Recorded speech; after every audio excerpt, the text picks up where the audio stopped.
Hello and welcome to ABP Live. I have with me today Ambassador Dilip Sinha. He's a veteran diplomat who's just come up with his book, Imperial Games in Tibet and the Struggle for Statehood and Sovereignty. Something that we keep hearing all the time. We see the kind of tensions that is going on between India and China. And of course, when it comes to the question of Tibet, we know about His Holiness Dalai Lama, the role that he's played, since he's been in India staying as a refugee, and now he is this revered spiritual leader, and how the dynamics between India and China has changed ever since then. But this book has a lot more than that. It will also take you to Tibet even if you don't want to go there. A fascinating read with the history of how the struggle that has always been there between Tibet and China, and finally how did the great game play out there. Welcome to ABP Live, sir. Thank you so much for talking to us. So, to begin with, you've called this the Imperial Games, and there is this thing about great game also, and it is an impact of that probably. How do you see the dynamics, working since then till in the modern day? Well, as you rightly said, the title of the book is a carry forward from the great game, because everybody knows about the great game, the rivalry between Britain and Russia. Now, what has generally been ignored by European writers is the impact of this game on Tibet and the role that China played in this game. Because China has always pretended to be a victim of imperialism. Right. So, in this book, I have tried to bring out that China was also an imperial player, and there was this three-way imperial game going on, which impacted all of Central Asia, but for what is of interest to us, Central Asia and East Turkestan, what China calls Xinjiang, yes, because we share a border with these two countries. Now, why it's important to understand is that unless you understand that game, you won't know why Tibet is in the position in which it is today, in which no country recognizes it as a country under foreign occupation. Correct. And today, if you look at the great game that's being played today, in which China is no longer a weak player, China is now a leading player, because now you have China is a main rival of the US. So there are two superpowers now, and Russia has in fact become a slightly weaker player, not as weak as China was in the 20th century, 19th century, but certainly much weaker than it was earlier. So now again you have a geopolitical situation that resembles a different kind of a great game, in which again surprisingly Tibet is also figuring. Right, right. And sir, also, what you wrote again in the book is the role that the British played, which we tend to forget sometimes, because now the discourse is so much about India, China, and of course Russia and other players within this region. We forget that all these disruptions were caused by the British. How do you see that dynamics playing out in today's scenario? Well, Britain is no longer an imperial power. In fact, it is a small European power now. But the impact that its policies had on the region continue to play out even today. Correct. So that is something that we have to understand, because unless you understand the past, you can't understand the present. Right. And it is not just Britain. Russia was also a major player, and China was actually the first imperial power to enter Central Asia about 100 years before Russia and Britain came on the scene. So by the time Britain and Russia came on the scene in the middle of the 19th century, China had become a weak power. Because China had lost the first Opium War, and then there was an internal turmoil taking place there. But the central theme of my book is that China played its cards very well, and the geopolitical situation helped China, so that even though China lost the second Opium War also, it was going through a major civil war. Its capital was occupied. The British and French army had occupied Beijing. The Emperor of China had fled from Beijing north to Manchuria, where he died. Right. Despite all this, China was able to recover. And its recovery and the assistance that it got from primarily Britain, but also smaller countries like France, Russia, in not only getting over its civil war, but also reconquering the empire that it had lost. Because when the decline started, the first thing that happened was that the periphery started breaking away. Xinjiang revolted, Tibet almost became independent, but Tibet was always very lightly controlled by China. So Tibet became practically independent. This was the time when Tibet was actually invaded by Nepal, and China couldn't come to its help. Right. So all this changed, the dynamic changed because of the great game. China was able to make a comeback with European help, and that is what I have tried to bring out in the book, that China was in a way a victim of imperialism, but it was also a beneficiary of it, which is why if you look at the whole of Asia, you find that there are very few countries, not by only Asia, the whole of the world, there are very few countries that were not conquered by Europeans, and China was one of them. And the British would also keep them, abreast of what they were planning to do in terms of the missions that they did, is what history tells us. I mean, it's not that they were kept aloof. Absolutely. In fact, I say that Chinese rule, Han Chinese rule, started in Tibet only in the early 20th century. Because till then, during the Manchu period, the Manchu emperors only appointed Manchus as the Amban. The Amban was the high official, kind of a halfway between an ambassador and a viceroy. But for the Manchus, the Lamas of Tibet were quite happy with their relationship with the Manchus because the Manchus revered them. Just the way today everybody reveres the Dalai Lama. In that time also the Manchus, they were Buddhists. They revered the Dalai Lama and other Lamas of Tibet. So there was a very very friendly relationship between the two. And the Amban, although the Amban was not particularly liked by the Tibetans, but he was nevertheless a Manchu. It was only in the 20th century, after young husband's invasion, when the 13th Dalai Lama fled from Lhasa in 1904, when young husband invaded Tibet, that is when China started, Han China started becoming powerful, and you had the first Han Chinese Amban coming to Lhasa. Correct. And since there was no Dalai Lama, Tibet was left rudderless. And that situation continued.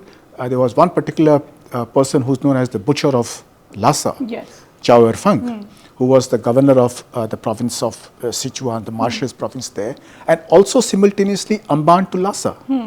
So he was the person who came and started committing atrocities in Lhasa, which really spoiled relations between the Tibetans and the Chinese. And fortunately for Tibet and the region, the Manchu Empire collapsed in 1912. And soon thereafter, the Dalai Lama, the 13th Dalai Lama, went back to Tibet, he went back to Lhasa, and he declared independence. Right, right. And sir, also when we talk about Tibetans today, the general feeling is, you may correct me, is that they are very spiritual and they are very peace loving, which is fine. But then if you see the history, especially when the Amban era was there, they used to be also very aggressive. They would not let anybody come into their land. Yes, yes. I mean, in fact, the Chinese, very protective. The Chinese were also very worried.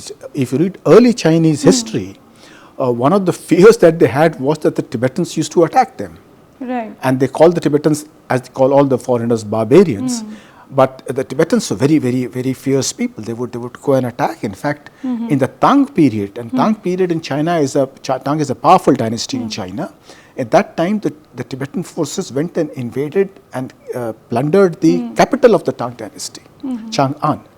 So it is not as if they were, yes, a section of them was very peaceful, and especially after Buddhism traveled to Tibet, the people became a lot more peace-loving than they were perhaps before. But nevertheless, the country is not exactly, they're very fierce, very, very proud people. And when the Khampa rebellion took place, again, the Khampas are extremely proud and people who are prepared to take up arms for their freedom. So how do you see Tibet of today? Because whenever we hear, for us, as if the spokesperson for Tibet is His Holiness Dalai Lama, but he says that I don't want total independence, I want autonomy but still be part of China. That's what he even told me last time when I met him in November. But do you think that setup is kind of feasible in today's day and age? Well, the Dalai Lama has actually practically been forced into taking this position because when he was 15 years old when China invaded Tibet, and he appealed to Britain, to America, to India, to the UN for help. Nobody came to his help. And then he was forced to sign the treaty with China in 1951, in which China promised to respect his institution, respect the autonomy of Tibet. But within a few years, we know what happened. There was a repression that started, and the Dalai Lama had to flee the country. Even when he fled, he came to India and he again asked for help. But there was no help forthcoming.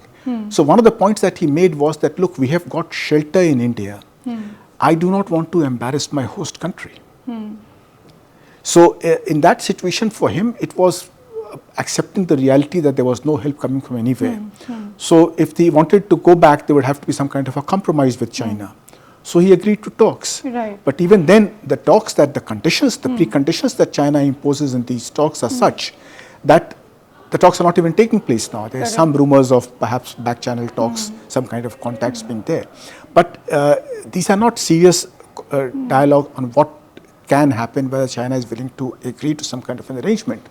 Even if it does, if you go back to the 1951 agreement and look at the fate of that agreement, you have to understand that the possibility of China respecting that is very remote. And China is a very highly centralized government. In that, you don't have scope for any kind of provincial autonomy. So then also somewhere down the line, when we hear today the discourse that, it was India's first Prime Minister, Mr. Nehru, Jawaharlal Nehru, could have taken the step from the very beginning, also the kind of mistakes being committed, if I can say so, by the ambassador to China at that time, Mr. Panikkar. And you also write in your book that how he became infatuated with Mao. Do you think that is when our China policy started going completely opposite to what it should have been? But we also, kind of know from other chronicles that Chu Enlai really wanted to renegotiate the borders and forget everything that was done under the British. Well, as far as the communism and the communist forces are concerned, there certainly was a great deal of fascination, admiration among a lot of people. People looked at communism as a new ideology, an ideology of equality, of liberation. All the old social feudal systems would get liberated and people would become happy. The communists in Russia talked about this, the communists in China talked about this. So there were many people who were taken in by this kind of talk. What people did not realize was that in the garb of communism and spreading international communism, China was actually propagating its own imperial designs. That was the mistake that we made in not understanding China's motives in this. So China, for example, claims that it came to liberate Tibet. Now there was no foreigner in Tibet. Who were they liberating Tibet from? Correct. So, but they said that, and everybody else accepted that Tibet is being liberated. In India, again, many people felt that that communism is the new ideology of humanism and humanitarianism, and this old theocracy and old religious mumbo jumbo that is outdated. So we must look to the future. But that we found was wrong. Now, when we accepted Tibet becoming a part of China, then we practically lost our ability to negotiate anything. Because the border between India and Tibet was never a defined border.